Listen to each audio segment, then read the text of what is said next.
Salut à tous et bienvenue à ce nouvel épisode de Classique Critique. Aujourd'hui c'est Noël, donc en cette période de festivités, j'ai choisi de critiquer pour vous un film qui n'a aucunement rapport avec cette fête. Mais ne vous en faites pas, je vous fais tout de même un gros cadeau, il s'agit du film Star Wars, l'original de 1977.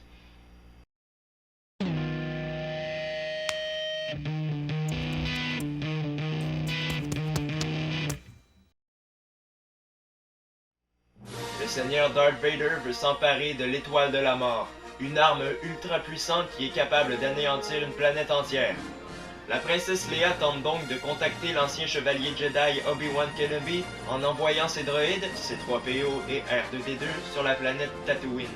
Là-bas, les robots trouveront bel et bien Obi-Wan Kenobi, mais également le jeune Luke Skywalker, prêt à les aider à combattre l'Empire Galactique.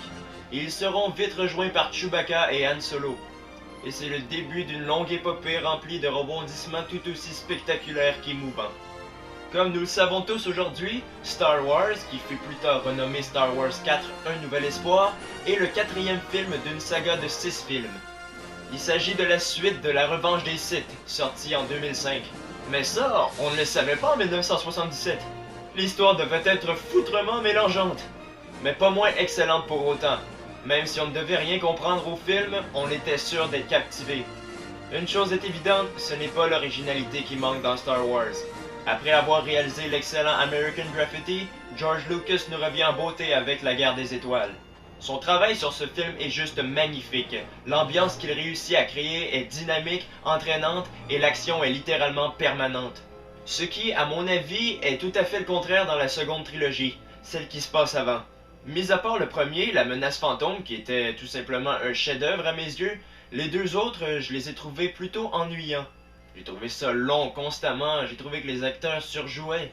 Tandis que dans les originaux, on est tout de suite plongé dans l'aventure. On se prend nous-mêmes pour un chevalier Jedi. Sérieusement, qui n'a jamais eu de sabre laser enjoué quand il était gamin? Moi. Évitez ce genre de commentaires juste pour me contredire s'il vous plaît. Et comment pourrais-je passer à côté de la mythique trame sonore de John Williams?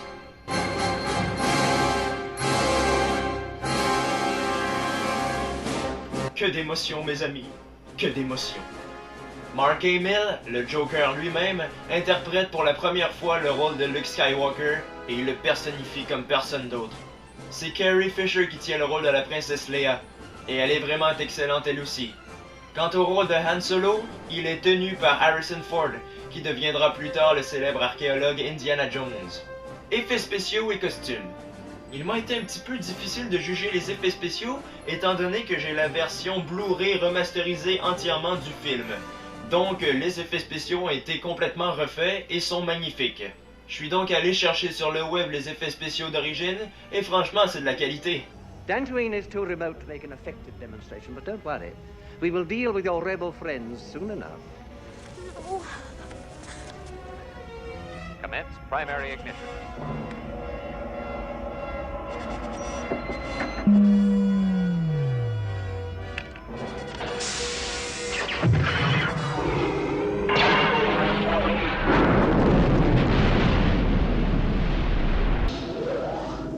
Et puis les costumes sont tout simplement épatants.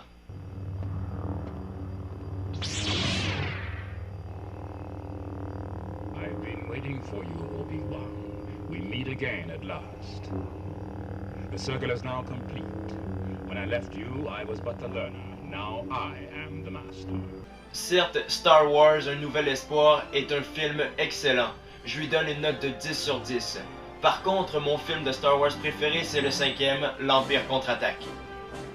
Quand j'étais tout jeune, à l'école, il y avait une guerre entre deux catégories d'élèves. Les fans de Star Wars et les fans de Lord of the Rings. Vous vous demandez dans quel camp j'étais? Vous le saurez dans le prochain épisode de Classique Critique où je critiquerai Le Seigneur des Anneaux. Ne le manquez pas. Laissez des commentaires, abonnez-vous à ma chaîne et passez un très joyeux Noël et une belle année 2014. Salut!